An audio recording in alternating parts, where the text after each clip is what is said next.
I feel like these videos are quickly becoming a debrief of like all the random things that Lynn be watching. And if so, I'm happy for it to move in that direction because I just consume so much. I read a lot of books, I listen to a lot of podcasts, and I'm just like constantly intellectually invigorated, I can say, or like yeah, I listen to a lot of podcasts on my way to work. I love to do the intellectual first thing in the morning. My brain is more open and receptive to information early in the morning. So I will do, if I'm reading a business book, a psychology book, an audiobook that's like around business or psychology or leadership, because I'm in a leadership class right now. Or what's the other one? Business or podcasts. I will do that on my morning drive to work. And then in the afternoon, my brain is like, girl, can you hush? So that's when we bring in fiction, and we bring in music, and we bring in DJ sets and Tiny Desk, and we bring in Frida McFadden to support us as we head home. That's the balance right now. But I watched a recent episode of Aspire with Emma Grede. I believe, is that how you say her name? I'm so sorry, Emma. God bless you. God keep you, girl. Is it Grede? Is it Grede? A recent episode with Emma where she sat in conversation with Issa Rae, and it was so good. That was my second episode that I've watched of Aspire. Is that the second? The other one that I watched was Bosma St. John. No, this is my third. Oh my gosh, all my favorite black women's. All my favorite black women's. Bosma St. John was a really, really, really, really good episode. Really amazing conversation to really get an idea of the career that she has built for herself, how she got to being like such a pillar, like such an icon within the advertising world as a marketing girly. And like she's always been someone that I look up to.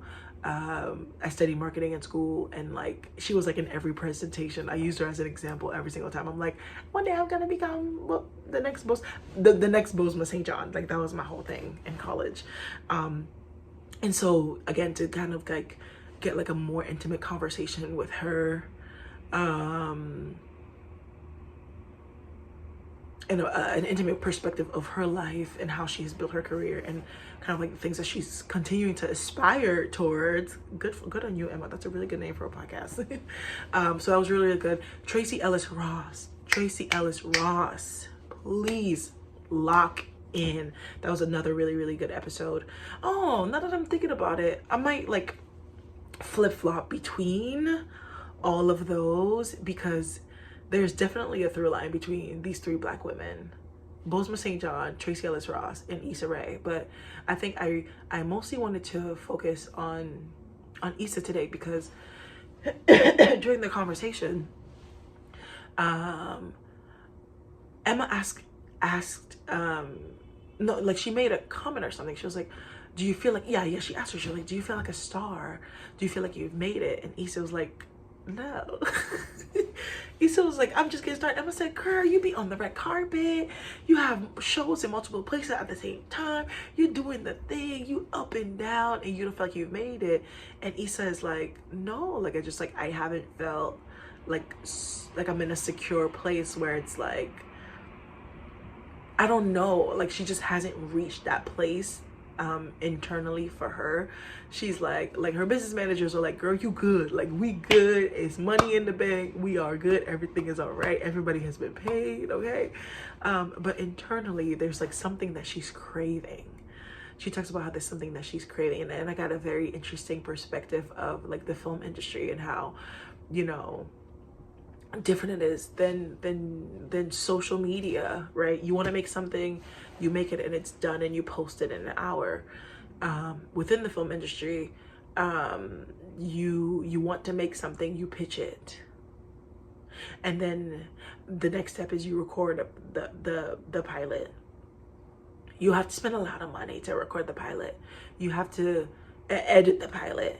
Now pitch that pilot to different places. It's just like such a long process. Like before you get your favorite TV show, it's been like 5 years that they've been working on this. And I don't know anything about film and TV, but I know about the art world. It's literally the same thing. It's literally the same thing.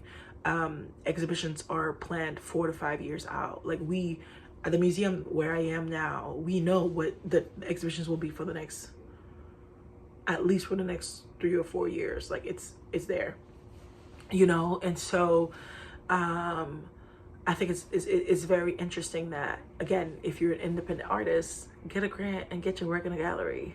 But if you want to work at a museum, yeah, let's get that to you, and let's put you in our calendar 3 years down the line. And I can see how that can slow down your productivity, and your creativity. Oh, and shout out to, what is his name? I literally saw him on my Instagrams, because he only pop up on my Instagrams when he's talking about his wife, and I find it's like the sweetest thing. Oh, his name is like Alex something. He's a photographer that I discovered him on a Visco when I was like very heavy on Visco, but I attended a workshop and he did a photography workshop talking about like literally, well, it was like a panel of like different photographers, but his point was like, do the work that you want to see. Just do the work that you want to see. Don't wait for an institution to give you permission. Don't wait for somebody to come and approve your idea. If you're able to do it on a small scale, do it now. Which is why, like, when I have an idea, so I'm gonna take a sip of water.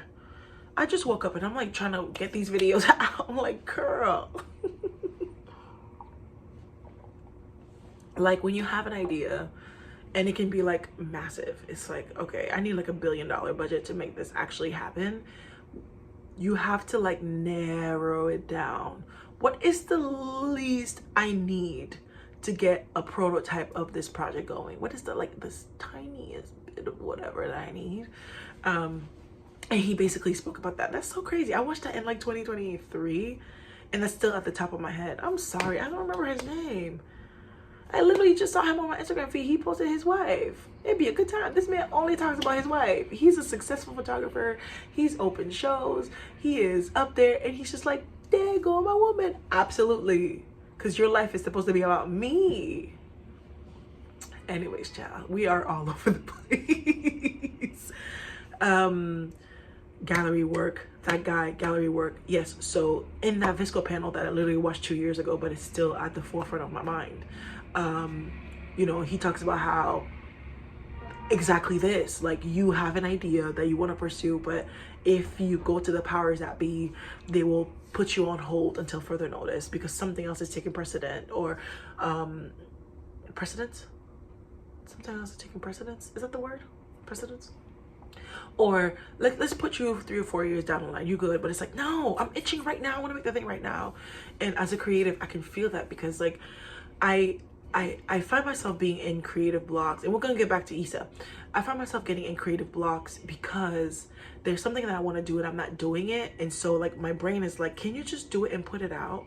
It doesn't have to be perfect, it just has to be done so that we can move on to the next thing. Like I often literally I'm thinking about like videos that I had created, but I'm overthinking them because I don't know, like the way that I spoke in the video, was it clear?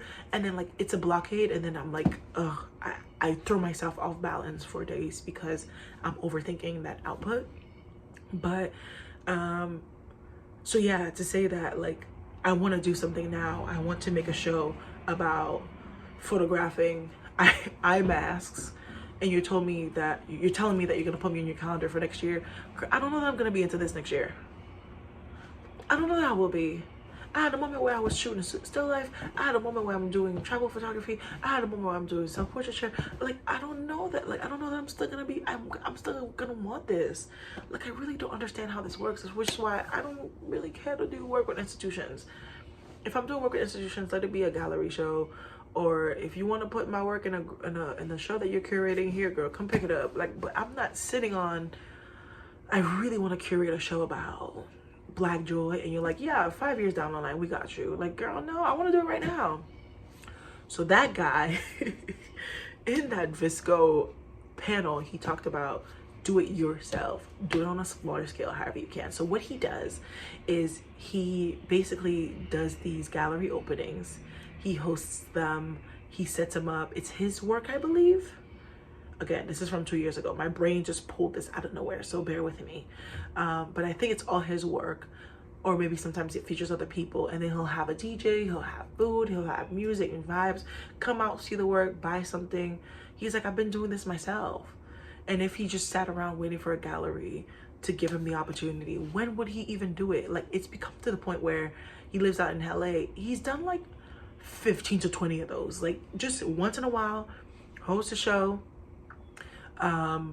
sharing new work or whatever he wants to share, selling merch, selling photo books, making quick bucks, but also like keeping your work in front of people's minds, keeping your work in people's minds. And so like, that's what I'm thinking about. I'm like, oh my gosh, like how can I do that on a scale that works for me? Like keeping my work in front of people's minds. What does it look like? Is it a gallery show here and there? Is it a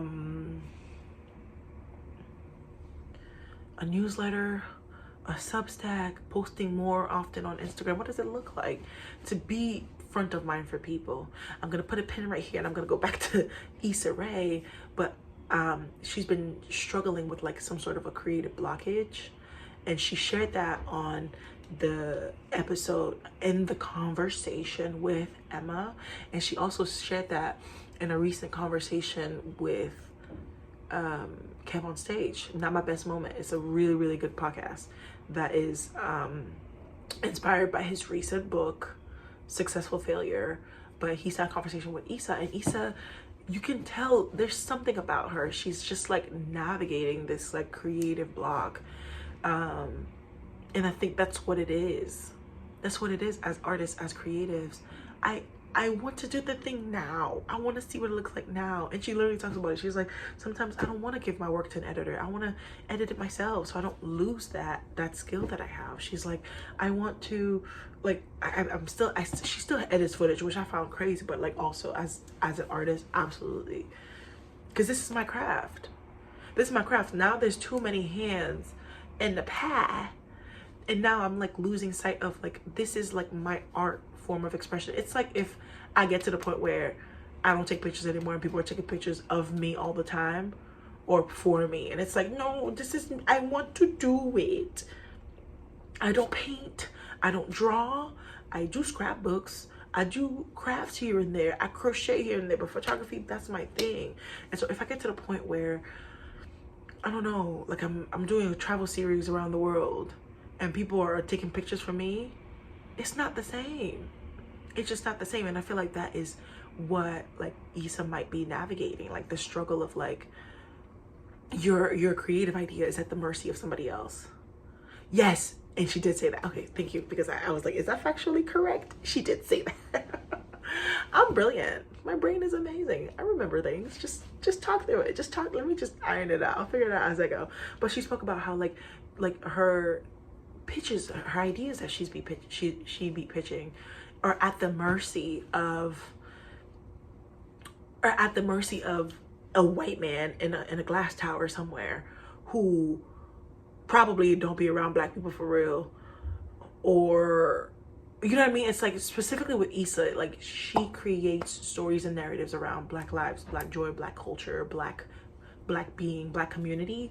And so if you're somebody up there, you don't know what the people is, you never hung out with the people, you have your very specific taste, and that's wonderful, good for you, but you're not going to understand where I'm coming from when I say I want to talk about this. You watching this, you might have a very specific way that you see life that you won't connect with what I mean when I say that. I want to capture black joy and movement. And you're probably a photographer watching this and you're like, why is this girl's pictures blurry? That's the point. I'm capturing memory. I'm capturing movement. So to you, you're like, I need my pictures crispy, clean, and da-da-da-da. But this is my interpretation of the work that I want to create. This is how it shows up. And so I feel like that's what she might be struggling with. As I was talking, you know who else came to mind? Oh my gosh, all these people coming to mind. I think I want to I'm going to tag whatever I'm able to tag. I'm feeling inspired to start adding stuff to the description. I'm sorry. I just be wanting to just get these out. But Emma Chamberlain, when she was doing her vlogs, no matter how it looked, it's a good time. She records your vlog. She knows the type of footage that she wants to record. And then, you know, her editing style evolved over the years, you know. There was an instance, I don't remember what trip she was on. Again, this is like randomly that my brain is just picking this up. But she did like a travel series or something, but she had a videographer on the trip with her. She had a videographer on the trip with her, and it was not the same. She records her own footage. She records on her phone. She records on her camera. She has her little camcorder. When she does that, the way that she yaps, the angles that she's able to get, the way that she's able to tell stories, you see it. But on this trip, she just had somebody following her around with a camera. Her energy was not the same at all in front of the camera. It was not the same at all. And I was like, yes, because your artistry has been taken away from you. Your creative, that thing has been taken away from you. Again, the bigger you get, you will need support. You need a stylist. You need somebody to help you with the red carpet stuff. Cool. But your artistry, keep that sacred to you. Another one. Oh my gosh, I'm loving this. I'm on a roll today. Doechii made a video, I believe last month, where she was like, I miss making stuff. I miss making stuff. She was like, should I start vlogging again? Like, it's just like, I miss creating for the sake of creating. I would love to talk about womanhood and girlhood and just like document my life in an intimate way. If you didn't know, before, you know, Doechii blew up into the star that she is. I mean, she's always been the star, but before this, she used to make YouTube videos. I watched her videos, and it was like videos like this, like just thinking about like her devotion to her practice and how she was pouring into her practice. Everything. Wait, am I inspired by Doechii? I am. Subconsciously, I'm inspired by her. Girl, I'm sending you your flowers wherever you are. But like, she was like pouring into her practice, and she was like building a career for herself. She's like, oh, I recorded something today, or I spent some time applying for this today. Like literally those types of that type of documentation of her literally building out her career, the thoughts that she navigated, the positive, the negatives, the high days, the low days, the in-between. And then so you get to this point where like, oh shoot, you've made it to the place, and not everybody's at your beck and call. Like, people are doing things for you, but it's like, I really want to do the thing that I like to do though. So I love the fact that she was like, I think I'm gonna start vlogging again. I think I just miss creating stuff with my hands. And again, I would lose my mind. I would lose my everlasting mind if I ever got to a point where I am, what's the ultimate? The ultimate is, I don't know, big art person, that I am traveling so much because I'm doing speaking engagements left and right. I'm doing all the things that I'm only having pictures taken of me. I don't love my pictures being taken in the first place. Like, I'm saying this as somebody who's literally about to shoot some self-portraits in a couple of minutes. I do not love having my photo taken. Like, I want my eye, my creative eye, to capture something. For some reason, I like the way the lotion is sitting next to the speaker. I have to capture it. Like, so if I get to the point where I'm the subject, and I don't get to have subjects, and I don't get to pause and take a picture of this thing because I'm always on the go, yeah, I can see why you would lose your mind. I could see why you would be going through a creative block. So I totally understand. This is crazy. The through line is crazy. Own your artistry. Own your artistry. I really hope that maybe Issa finds a way to explore other things.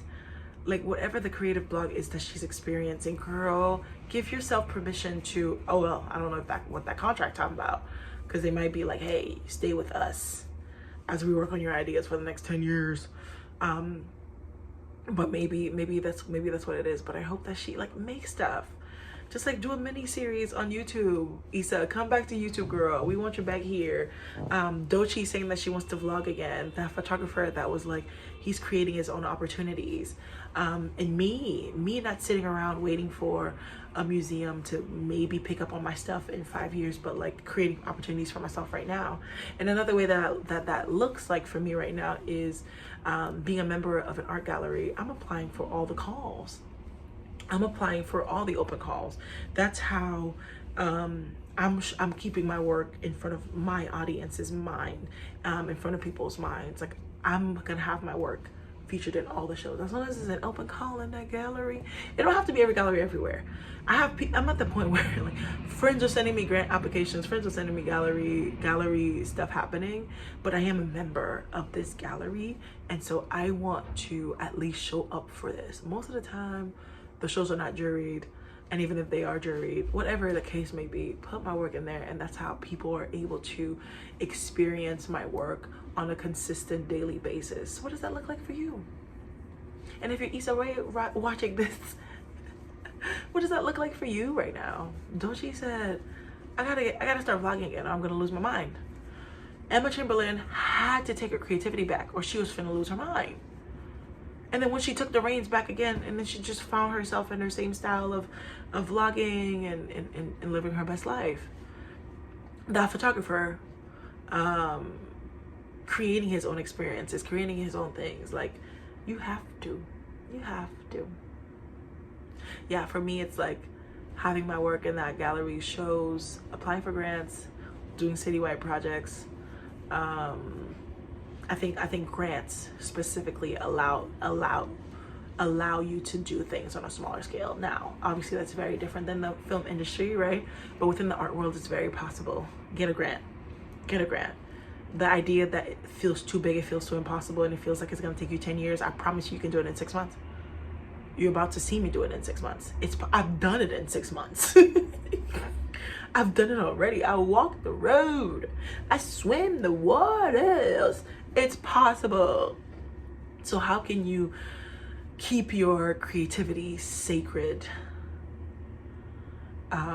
as you're elevating, as you're going up? This is crazy. This is not what I wanted to talk about at all. This is not what I wanted to talk about at all. I wanted to talk about a different part of Issa's conversation about the plight of being an ambitious woman. But anyways, it all works out. It all works together. So I hope that this inspires you to keep your creativity sacred to you. Like, what is that thing that you don't want to compromise on? What is the thing that you're not putting down? What is the thing that if you put it down, you would lose your mind? How about that? Put that in the comments. Like, if you ever had to stop doing X, you would probably use your mind when it comes to your creativity, your artistry, or whatever it is that you're building.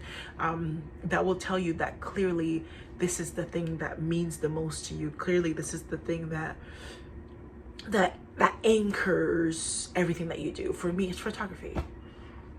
It's photography. I have a camera that I'm using to take a photo every single day of this year, a Fujifilm. By the way, Fujifilm commented on my post. I need to slide in the DMs like, hey, can you sponsor my life, please? Because I'm out of film. But I'm taking a photo every single day of this year. And I've done it every single day so far. I have my other camera with me. I'm about to shoot some self-portraits. Photography. You take photography away from me, I'm gonna lose my mind. That's my thing. That's my medium. That's my heart. So figure out whatever that thing is for you and keep it sacred. And don't let nobody take it from you. That's it. That's all. All right, y'all. I hope you got something from this.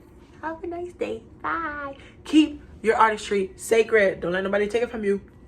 Okay? And drink your money.